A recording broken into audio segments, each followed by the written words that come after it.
January 1942. The North Atlantic is a cold, restless expanse of steel-gray water. Wind scours the waves into sharp ridges, and beneath the surface, unseen engines hum with patience. German U-boats move slowly through the darkness, their captains confident. The war at sea, they believe, is unfolding exactly as planned. In Berlin, naval intelligence officers study reports under harsh lights. Sinkings are tallied in chalk. Tonnage destroyed is circled in red. The numbers are promising. British convoys are thinning. American merchant ships, newly drawn into the war, burn just as easily. To many within the Kriegsmarine, the conclusion seems unavoidable. The enemy cannot replace what is being lost. Across the Atlantic, the picture looks different. In shipyards stretching from Maine to California, floodlights turn night into day. Steel plates are lowered into place. Welders spark against raw hulls. Men and women, many who have never seen the ocean, work in synchronized motion. The ships they are building are not elegant. They are not fast. They are meant to be expendable. German officers dismiss the effort. They have seen American industry before, they think. Too slow, too divided, too inefficient for a war of attrition at sea. But in the coming months, the Atlantic will become a ledger of assumptions, and one side is about to discover that it has miscalculated the arithmetic of modern war. When the Second World War began in September 1939, Germany entered the conflict with a clear memory of its last great naval failure. During the First World War, the Imperial German Navy had come close to starving Britain into submission through unrestricted submarine warfare. Yet in the end, it had failed, not because U-boats lacked lethality, but because the industrial balance tipped against them. Convoys improved, shipbuilding accelerated, the blockade held. For the architects of the Kriegsmarine, that lesson was studied, but selectively. Grand Admiral Karl Dönitz, a former U-boat commander himself, believed the error of 1917 was not strategy, but timing. In his view, Germany had deployed too few submarines, too late. If the tonnage war were prosecuted from the opening days of the next conflict, before Britain could fully mobilize its defenses, the result would be different. Britain, dependent on imported food, fuel, and raw materials, would collapse under the pressure. By 1939, this belief had hardened into doctrine. German naval planners calculated that Britain required roughly 45 million tons of imports annually to survive. Sink enough ships, approximately 700,000 tons per month, and the British economy would suffocate. The math was cold, impersonal, and convincing. But Germany entered the war without the fleet Dönitz wanted. Instead of the 300 operational U-boats he argued were necessary, only 57 were available in September 1939, and fewer than half were capable of extended Atlantic operations. The surface fleet was even weaker. Battleships were vulnerable, raiders were scattered, and Germany could not challenge the Royal Navy directly. The submarine would have to carry the war alone. In the early months, results were mixed. U-boats scored successes in the western approaches, but British countermeasures improved rapidly. Convoys, once sporadic, became systematic. Sonar, ASDIC, grew more effective.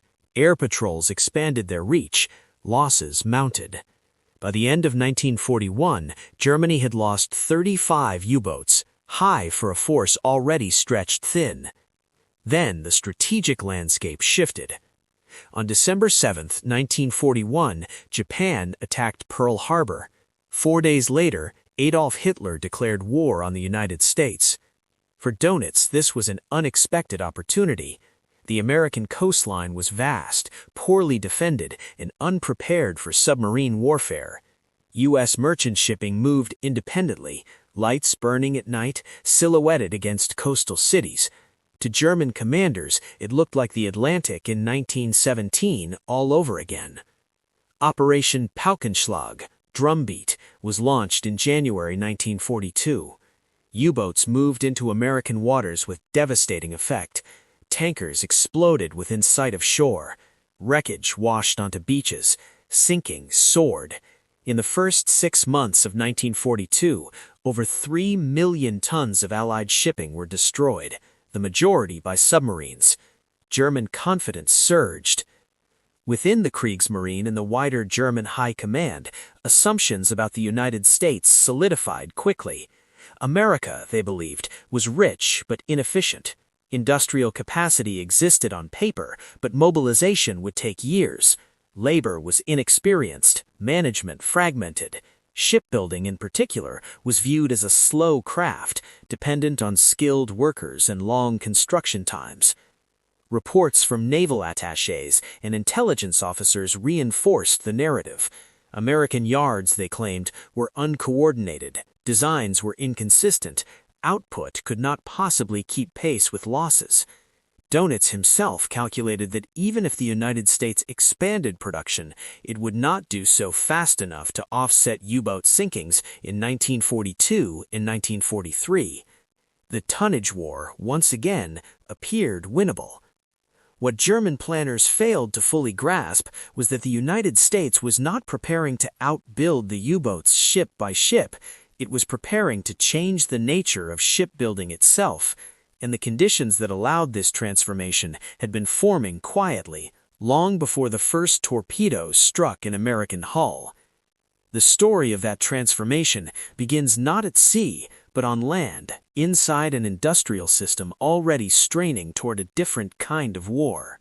Long before American merchant ships began burning off Cape Hatteras, the United States had been wrestling with a contradiction. It possessed the largest industrial economy in the world, yet its shipbuilding capacity in 1939 lagged behind European powers already at war. Commercial ship construction had declined sharply after the First World War. Yards had closed, skilled labor had dispersed. By the late 1930s, the United States ranked behind Britain and Japan in new tonnage launched annually. American neutrality laws, public isolationism, and budget constraints had all played a role. There was little appetite for large merchant fleets in peacetime, and even less for standardized designs.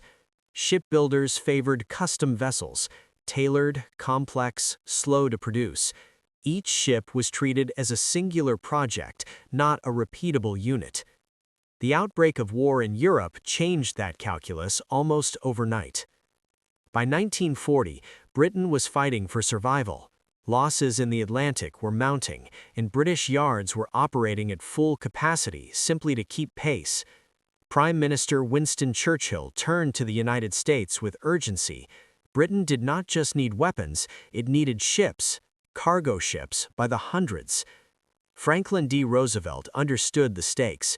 While the United States remained officially neutral, the administration recognized that Britain's defeat would fundamentally alter the global balance of power. In September 1940, the Destroyers for Bases Agreement marked an early step toward material support. But it was not enough.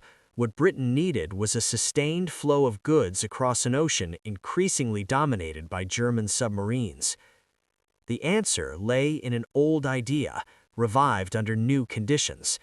In 1940, the British proposed a simple cargo ship design based on the Sunderland tramp steamer. It was slow, utilitarian, and robust. The Americans adapted it further, stripping away non-essential features. Speed was sacrificed for ease of construction. Comfort was irrelevant.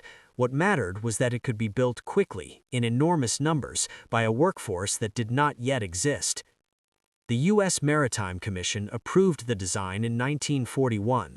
It became known as the EC-2S-C1, later simply the Liberty Ship. What made the Liberty Ship revolutionary was not its performance at sea, but the method of its creation. Traditional shipbuilding relied on riveting, labor-intensive, sequential, dependent on skilled craftsmen. The Liberty Ship would be welded instead. Hull sections would be prefabricated in factories far from the coast, then shipped to yards for assembly.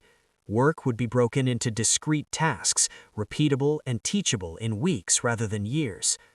To make this possible, the government took unprecedented control.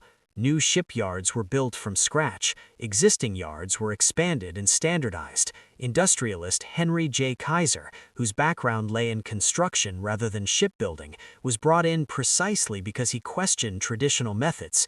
His approach mirrored automobile assembly lines more than maritime craft. Labor, too, was transformed. With millions of men entering the armed forces, shipyards recruited women, older workers, and minorities previously excluded from heavy industry. Training programs compressed skills into narrow specialties. A worker did not need to know how to build a ship, only how to weld one seam, bolt one plate, or operate one crane. By the time the United States entered the war in December 1941, the system was already in motion. Keels were being laid at a pace no European observer believed sustainable.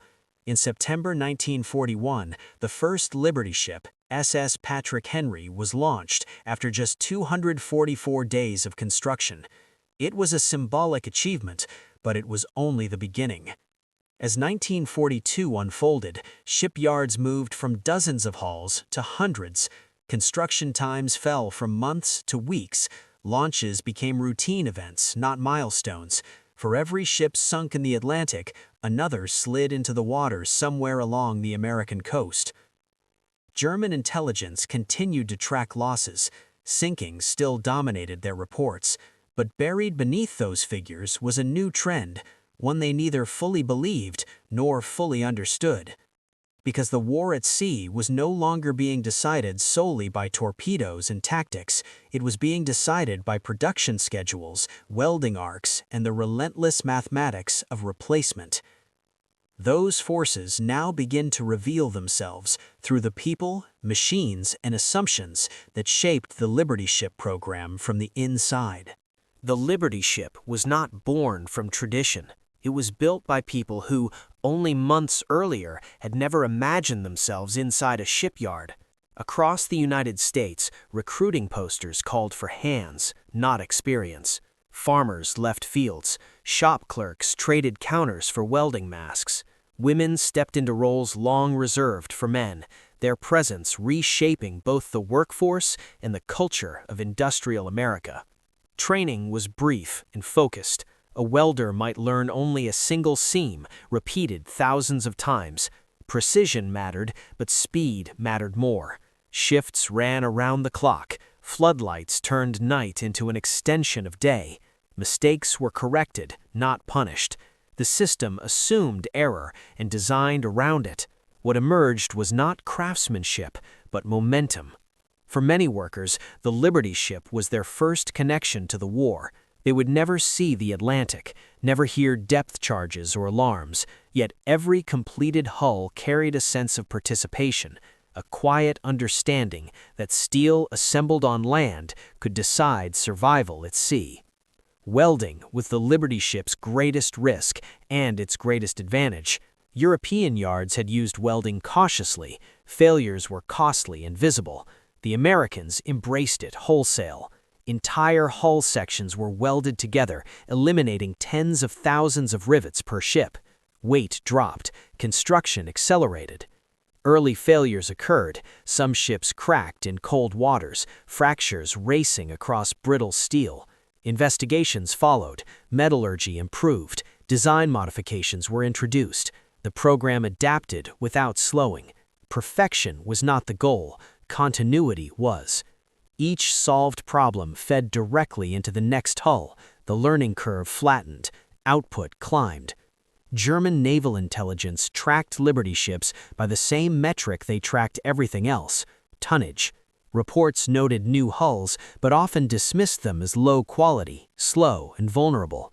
Some officers believed American yards were inflating numbers by launching incomplete ships. Others assumed production would plateau. What they did not see was the system behind the statistics. They counted ships. The Americans counted time. And as those differing perspectives widened, the Atlantic War moved closer to a point where assumptions would be tested, not by theory, but by arithmetic. At the heart of the Battle of the Atlantic lay a brutal equation. For Germany, victory depended on sinking ships faster than the Allies could replace them. For decades, this logic had held. Shipbuilding was slow. Losses were cumulative. Once the balance tipped, recovery was measured in years. The Liberty ship shattered that premise. By mid-1942, American yards were launching ships at a pace that no naval theory had anticipated. The question was no longer how many ships were being sunk, but how quickly new ones appeared. A single Liberty ship could carry 10,000 tons of cargo. A dozen per month could sustain entire theaters of war. 100 per month rendered losses survivable. German commanders continued to report successes, but the strategic effect diminished. Sinkings that would have been decisive in 1940 were now absorbed.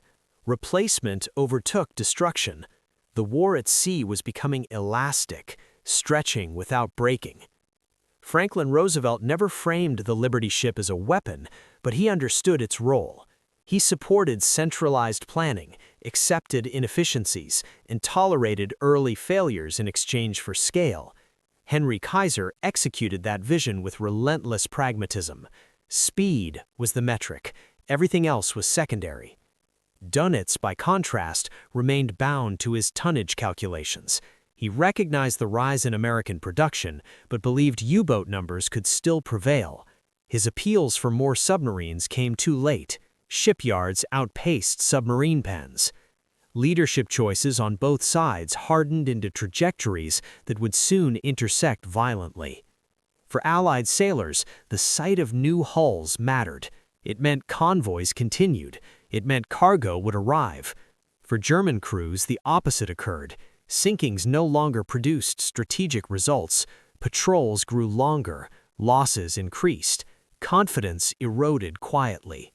The Liberty ship was never meant to inspire fear, yet by late 1942, it had begun to exert pressure of a different kind, one that did not explode or burn, but accumulated steadily, reshaping expectations on both sides of the ocean. That pressure would soon collide with the most intense phase of the Atlantic War, where belief in reality could no longer be kept apart. The first half of 1942 marked the most dangerous moment of the Atlantic War. It was the point at which German confidence reached its peak and Allied vulnerability lay fully exposed. Operation Paukenschlag unfolded with ruthless efficiency. Beginning in January, German U-boats struck the American eastern seaboard almost at will. From the Gulf of Mexico to Nova Scotia, merchant ships sailed alone, unescorted, unaware they were already being hunted. Coastal cities remained lit at night, silhouetting ships against the shoreline. Tankers burned so brightly that their flames could be seen from hotel balconies. In the first 6 months of the year, German submarines sank more ships than at any other time in the war. Over 600 Allied vessels were destroyed in the Atlantic in 1942's opening half alone. Entire convoys vanished. Oil shipments collapsed. Insurance rates skyrocketed. The press spoke openly of catastrophe. Inside U-boat command headquarters, reports arrived daily. Patrols were extended. Crews returned exhausted but successful. For Dönitz, the numbers appeared to confirm everything he had argued for years. The United States, newly at war, seemed unprepared and slow to react. Defensive coordination between the U.S. Navy, Coast Guard, and Royal Navy was incomplete. Air coverage remained patchy. Radar integration lagged. More importantly, German planners still believed production could not catch up. Even as intelligence hinted at rising American output, many officers assumed it was temporary, a surge that would collapse under strain. They pointed to steel shortages, labor disputes, and technical failures. Liberty ships, they argued, were crude, fragile, and slow, easy targets. But beneath the surface of these successes, a counterforce was accelerating. In American shipyards, 1942 became a year of transformation. Construction times fell dramatically. What had taken 200 days now took 100, then 70. Prefabrication matured. Supply chains synchronized. Bottlenecks disappeared. Entire hulls were assembled in weeks. Launches became routine, sometimes multiple in a single day, from the same yard. By summer, Liberty ships were being launched faster than U-boats could sink them. At first, the effect was subtle. Losses still exceeded deliveries in some months, but the trend was unmistakable. The curve was bending. Each month, the margin narrowed. The arithmetic of the tonnage war was shifting from German advantage to equilibrium. Dönitz noticed. In private correspondence, he warned that if U-boat production did not increase rapidly, the opportunity might be lost. He pressed for more submarines, more crews, more resources. But German industry, under strain from air raids and competing priorities, could not respond at the same pace. Meanwhile, Allied countermeasures were improving. Convoy systems expanded along the American coast, air patrols pushed farther out to sea, escort carriers entered service, radar and sonar integration improved steadily. Sinkings continued, but U-boat losses rose with them. By late 1942, the Atlantic War stood at a knife's edge. German submarines were still dangerous, Allied shipping was still under threat. But for the first time, the outcome was no longer determined solely by what was being destroyed. It was being determined by what could not be destroyed fast enough. That realization would crystallize in the months ahead as production numbers turned into undeniable strategic reality.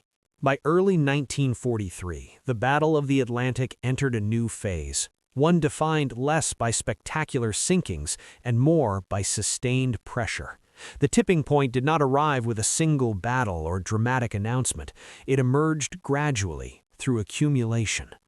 American shipyards were now operating at full stride. In 1942 alone, 1,051 Liberty ships were completed.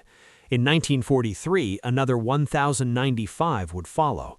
At peak production, ships were launched at a rate of 3 per day. Construction times dropped below 50 days in some yards. One Liberty ship was famously assembled in just over 4 days, a publicity event, but indicative of what the system had become. For the first time in the war, Allied ship replacement outpaced losses consistently. German U-boats, meanwhile, faced a tightening net. The introduction of long-range aircraft closed the mid-Atlantic gap. Escort carriers brought air power directly into convoy routes. Improved depth charges, ahead-throwing weapons, and coordinated hunter-killer groups shifted the balance. The ocean was no longer an open hunting ground. Sinkings continued, but they no longer shaped strategy. In May 1943, the reckoning arrived. That month, German U-boats lost 43 submarines, nearly a quarter of operational strength, while failing to inflict proportionate damage on Allied shipping. Crews reported overwhelming defenses, survivability plummeted. For the first time, morale cracked openly. Dönitz ordered a withdrawal from the North Atlantic. It was an admission of failure. The Tonnage War, the central German naval strategy since 1939, had collapsed. Not because U-boats had lost their lethality, but because lethality no longer translated into effect. Every ship sunk was replaced, often before the news of its loss reached shore. Liberty ships now crossed the Atlantic in endless columns. They delivered fuel, vehicles, food, ammunition, and men. They sustained Britain. They fed the Soviet Union through Arctic routes. They built stockpiles for operations not yet launched. German intelligence reports grew bleak. The scale of American production was no longer dismissible. It was overwhelming. The very quality once mocked, the Liberty ship's simplicity, proved decisive. It could be lost without strategic consequence. It could be built without pause. By mid-1943, the Atlantic was effectively won. The sea lanes were open. The flow of material was constant. And with that flow came the certainty that the war's next great movements, on land and in the air, were now logistically possible. What followed was not merely victory at sea, but a cascade of consequences that reshaped the entire war. The collapse of the German tonnage strategy did not announce itself with ceremony. There was no surrender at sea, no final engagement that marked the end. Instead, it revealed itself through logistics, through manifests that kept growing, and shipping tables that no longer showed deficits. By the summer of 1943, Allied shipping losses had fallen sharply. Where early 1942 had seen catastrophic monthly totals, late 1943 showed stabilization, then surplus. In the same period, American shipyards continued to deliver vessels at a pace unmatched in history. Liberty ships formed the backbone of this expansion. By war's end, 2,710 had been built, each one a unit in a system designed to absorb loss without breaking. German naval reports reflected the change with growing unease. Intelligence summaries acknowledged that sinkings no longer produced strategic disruption. Internal assessments admitted that Allied shipping capacity exceeded even the most optimistic German estimates.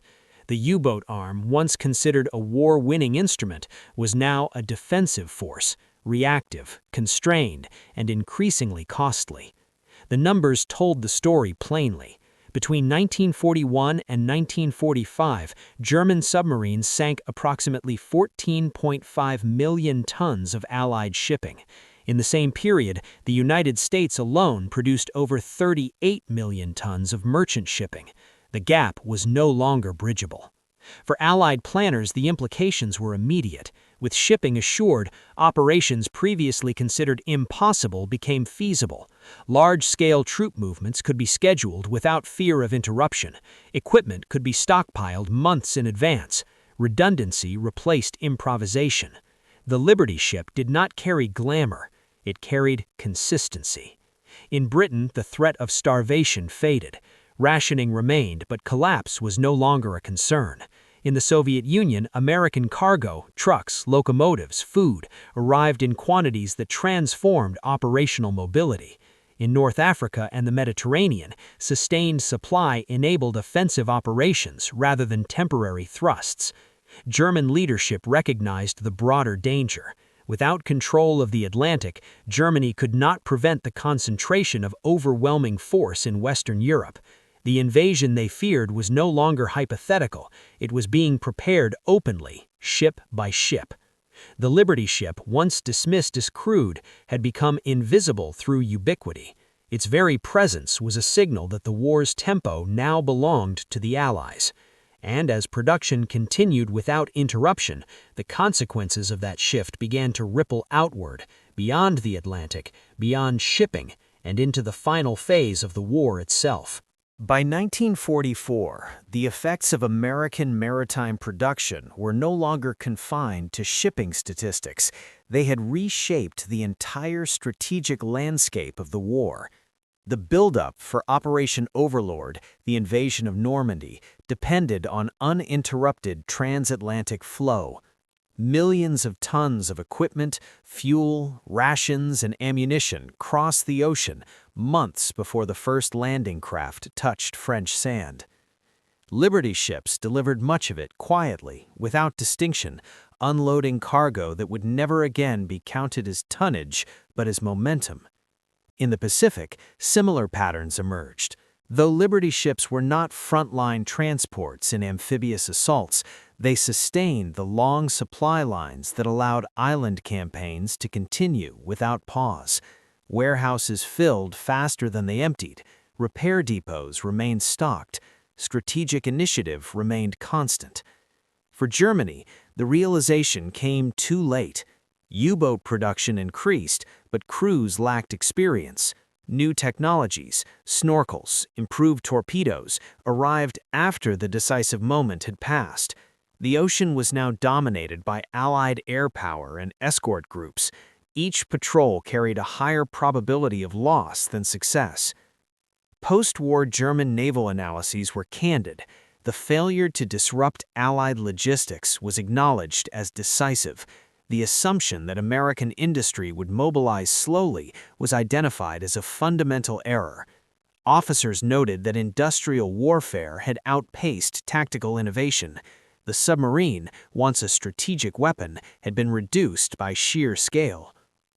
The Liberty ship itself did not disappear after the war. Many remained in service for decades, carrying commercial cargo under multiple flags. Others were scrapped, their steel recycled into peacetime economies. Few were preserved. They were not built to be remembered. Yet their legacy endured in doctrine. Standardization, modular construction, and mass production became central principles of modern military logistics. The war had demonstrated that battles could be won, or lost, far from the front, in places where steel was cut and schedules were kept. By the time Germany surrendered in May 1945, the Atlantic was no longer contested. It was a conduit, secure, predictable, and overwhelming in its capacity. What began as an experiment in emergency shipbuilding had become a defining feature of modern warfare. And with the guns finally falling silent, the meaning of that transformation became clearer, not in terms of ships, but in terms of how wars would be fought from that moment forward. The Liberty ship never dominated headlines. It did not decide battles in a single afternoon, nor did it carry the names of generals or the weight of national myth.